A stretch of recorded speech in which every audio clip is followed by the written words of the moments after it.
Hey, Foz. Oh, who's a good boy?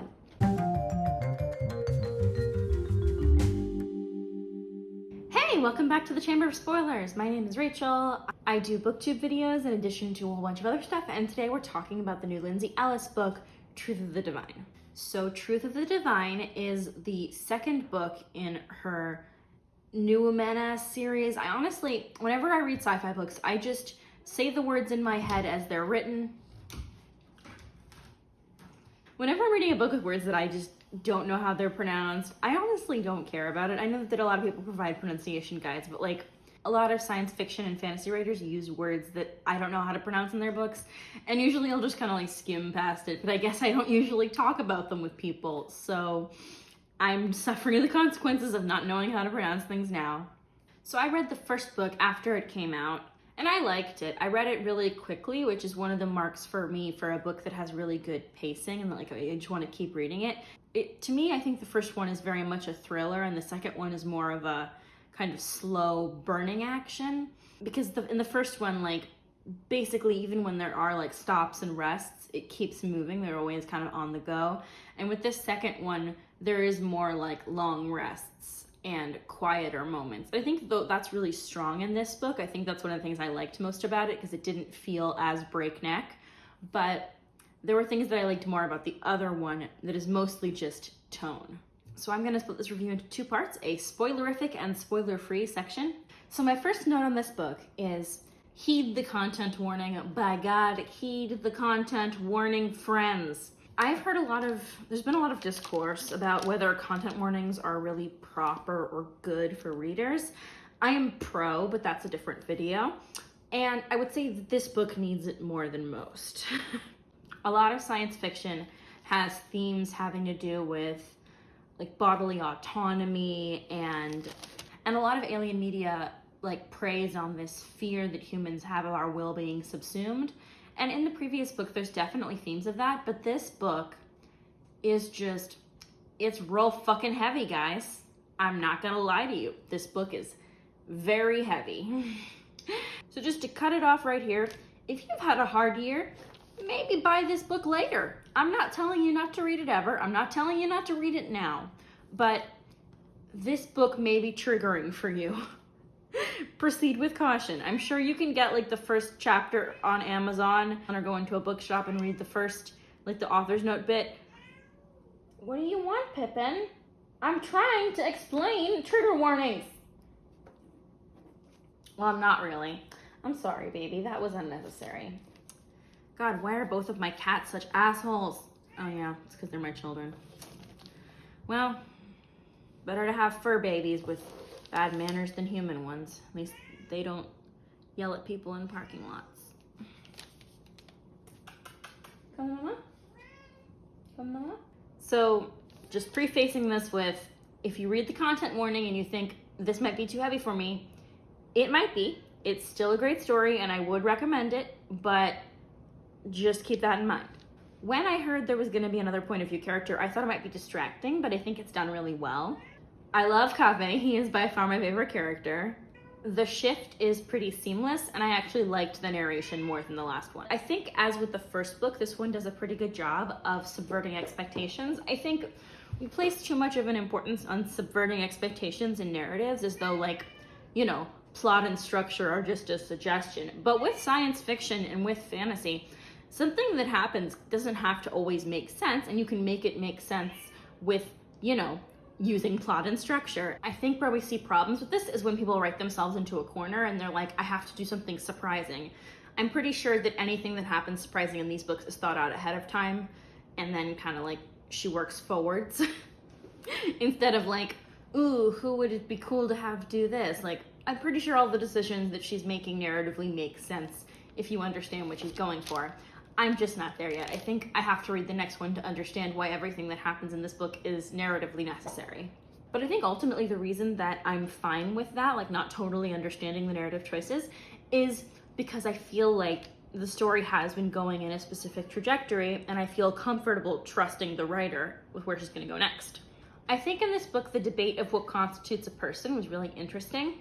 I think the legal debate of what constitutes a person is really interesting in this book. And also, I like that Ellis brought in that fascists gonna fash no matter what. Like I am 99.9% certain that if aliens did make first contact right now, the white supremacists would find some way to blame the Jews. Another thing that Ellis does really well is that all of the antagonists are eminently hateable. Even like the supposed good guys, our government, who, newsflash, not always the good guys, and like the non-racist humans, they're not like good. And like that's realistic, but I think my issue isn't that there's morally gray characters. It just seems to me that most characters just lack basic human decency.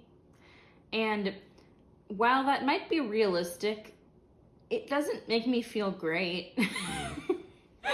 Like, Cora's mom is a bad mom, objectively speaking. Niels, oh, are you gonna hate Niels if you, Nils, oh, he gets worse if you didn't already hate him. Niels Ortega, now sucking 75% more.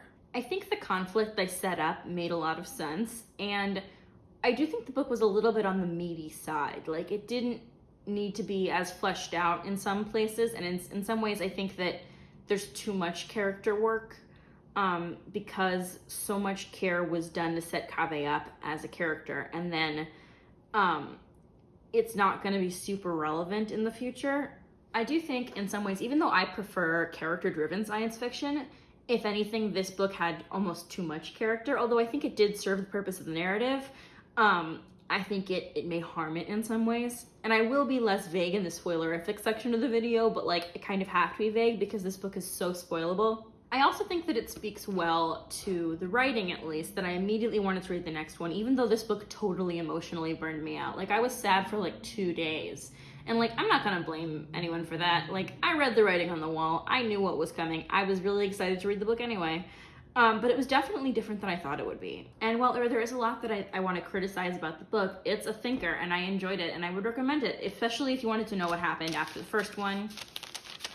Why? Why are you like this? So my official recommendation on this book is, I enjoyed it, I thought it was good, read the content warning, and go from there. Okay, we are now heading into spoiler territory. Spoilers ahead. Big spoilery badness.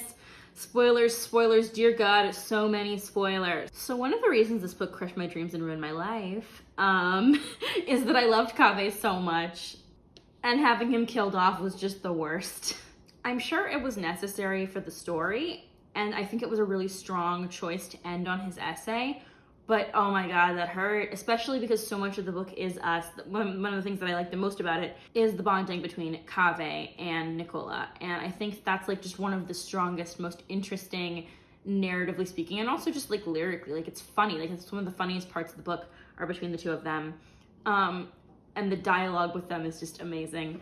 But I think what's really awful about it is just that the character work done on Kaveh is like, he's just a nice, good person. Just like a good egg, a nice guy. And like, has overcome so much adversity, and have it end like that is just tragic. And like, I get that, you know, we're not in the business of happy endings in this. Like science fiction is almost never, and they lived happily ever after at the end. Like, I'm a leaf on the wind, watch me soar. We've all watched that one. But like, it's just so bleak. Like, what's the phrase? My heroes are dead and my enemies are in power. What do you want? Yeah, that one. I really did like Nicola. I think he was like in some ways more interesting than Ampersand. We get to know him a little bit better. And I feel like I understood him better because his motivations were very obvious, and he had a lot of like, he very much wore himself on his sleeve. Like, he wasn't as deceptive, I think. And I respect that a bit more. I find dishonesty in very empowered characters like a real turnoff when I'm supposed to be seeing them as like, you know, a good guy. Like, I find Ampersand's dishonesty very suspicious. I don't trust him, and I don't think I ever will. But you know, he is our romantic lead in the long term. In spite of a lot of Nicola's actions, I think that he comes across as very empathetic, and you see that especially when he and Kaveh are discussing their addictions. So I think that was like a worthy component. So I think their friendship was really one of the strongest parts of the book, and just watching them develop a connection. I kind of hate that Kaveh and Cora have a romantic relationship. I just do. And it's for a couple of reasons. And while she does have a lot of like the alien firepower at first, there is a considerable like power imbalance in their relationship. And I'm not like completely against relationships of individuals with different levels of power. Like, I don't think the president should never get to get married or something, but, and while I'm not opposed to that in all relationships, he's wealthy and famous and connected and renowned in his field. And Cora has almost no education, no health insurance, basically no family because nobody's taking care of her, and is functionally adrift in the world, like, as well as being super mentally ill. That's actually the technical diagnostic term. It's super mentally ill. I also don't love that much of an age gap in a romantic relationship, especially when there already is that power imbalance. Like, to me, at a certain point, if you're adults, that's fine, but Cora is functionally a child, and she's also completely reliant on Kaveh for, like, everything. And I just find that kind of gross. I mean, you know, each to their own, but she literally can do nothing for herself. She is in no condition to have a romantic or sexual relationship with anybody. Their relationship is messed up, and no one can convince me otherwise. I'm not saying that all relationships in fiction have to be 100% healthy, and maybe the intention here is that their relationship be, like, messed up and weird and codependent. I just also think that not every relationship has to be romantic or sexual in fiction. Like, they could have just been a peer mentor situation, even if they were attracted to each other. You cannot sleep with people. It's completely possible. There are a lot of reasons for them not to get involved with each other, mostly the ones I just mentioned, but also that, like, Kaveh has worked with her father and, like, has some acquaintance with him, like, and her father actively wishes harm on her, like, is a bad person. I would definitely feel different about the relationship if she wasn't so reliant on him. But basically, her life is in his hands for a really long time. And, like, we as the reader are aware that Kaveh is a good person and wants to do right by her and, like, is flawed in the way that so many people are flawed. But, like, if you're looking at the situation from the outside, everyone is right. He is a 35-year-old man dating a 21-year-old girl with no prospects and no family. Like, to the outside world, what is happening is correct. He is taking advantage of a traumatized young person. They're right. That's what's happening. And just because he wants to take care of her doesn't mean that, like, it's okay for him to be having sex with her. And he realizes that.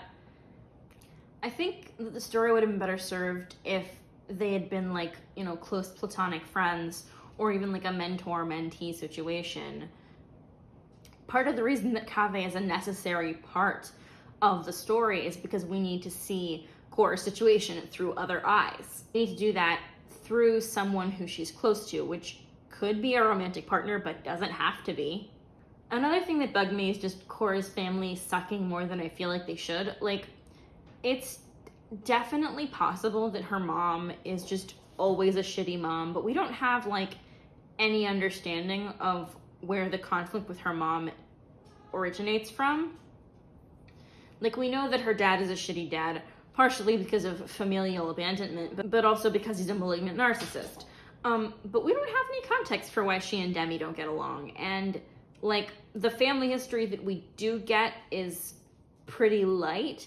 I do think that, like, keeping a light hand with that in the first book made sense because so much was going on and you don't want to bog down plot with, like, info dumps. But in the second book, there was space in here for us to get into why Cora's not as close to her mom as she should be. And, like, in the first book, she is really close to her siblings. She loves kids.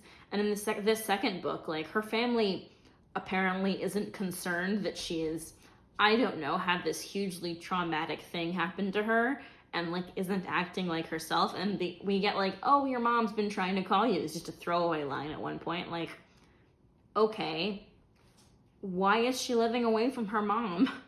If anyone ever needs her mom, it's Cora. Call your dad, you're in a cult.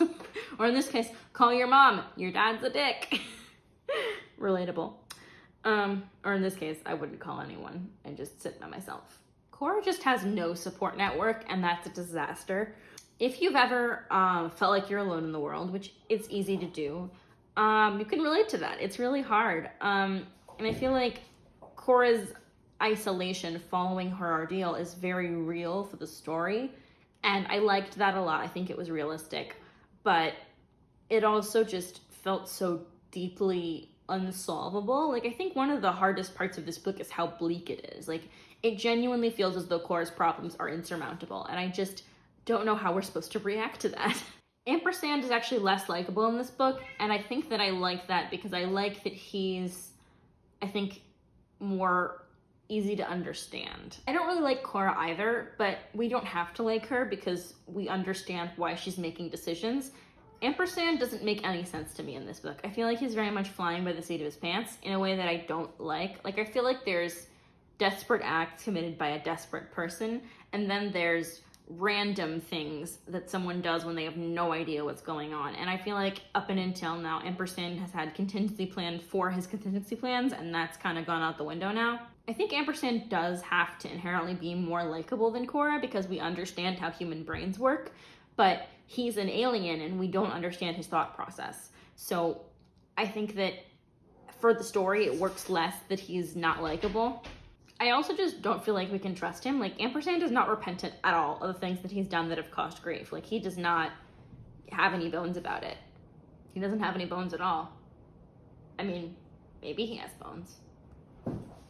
I don't like the ending. I know that Cora has been struggling for the whole book, but I don't like that Kave's death is like the final straw that she needs to say, fuck alien civil rights, let's get out of here.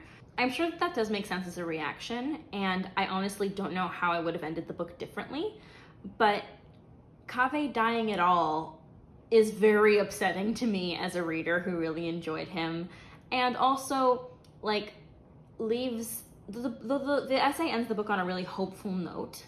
I don't know how useful all that we saw in this book is, because I feel like the main part of the book, if I was to like sit an image on it, is Kaveh and Nicola in the Redwoods having a discussion. And if the whole book was us building up to that moment, was us understanding them deeply as they understand each other and like come to like an alien human consensus on things, then like Nicola wishes he were dead, and Kaveh actually is dead. I'm sure that this ending serves a narrative purpose, but I just don't understand why it had to happen. Like, generally speaking, I do think humanity isn't great, and I don't know what I would say if I was given the option to opt out. Probably no. Probably I would stay here. But, like, it doesn't totally track with me that she sees him die and her reaction is, let's get out of Dodge. Like, that doesn't totally work for me. The thing is, the more that I talk about it, the more that I find things that I didn't like about the book, but I did enjoy reading it, and I do like the series. I guess it's difficult for me because a lot of the time when I criticize something, it's because I don't like it. But the reason I'm criticizing this book is because I do like it. So that's hard. I think people are really extremists about the things that they like. Like, either I love this thing and it's perfect, or I hate this thing and it's problematic and it's awful and cancel it. But like, I genuinely enjoy this series. I genuinely enjoy her writing. I just have a lot of issues with the way things are going, and I don't know how it can end in a way that's gonna make me happy. Like, I don't know where this is going. I think there's just a big wide open door, and I have no idea what's gonna happen next book, which I guess is good. But like, the only like comparable series that I've read is the Carl series by Hank Green, and that definitely has like a slightly goofier, hopeful tone than these books. Like, even the first one was a lot. Both of Hank's books do have a certain level of seriousness to them, but they're both a lot more cheerful than these. And this one especially is just super dark. So anyway, thank you for watching. This was my review. I hope that if you do read the book, you enjoyed it. If you already read the book, tell me what you think. I think it's one of those books where I just can't really decide until I've read all of it. I guess that's kind of the problem with like an action adventure series. Like, a lot of the times they just don't end on a note where you can be like, I can judge this story from an objective perspective because all I can really judge it by is for what it made me feel, and how I think it's gonna go. Like, I don't think that I can make a judgment until I've read all of it. Anyway, thank you so much for watching. Like, comment, and subscribe. Hit the bell. Make a sacrifice to an eldritch god. Kiss your mezuzah. Tuck your children in. Spay your dogs and cats. And good morning, Night Vale. Thanks for tuning in. Bye!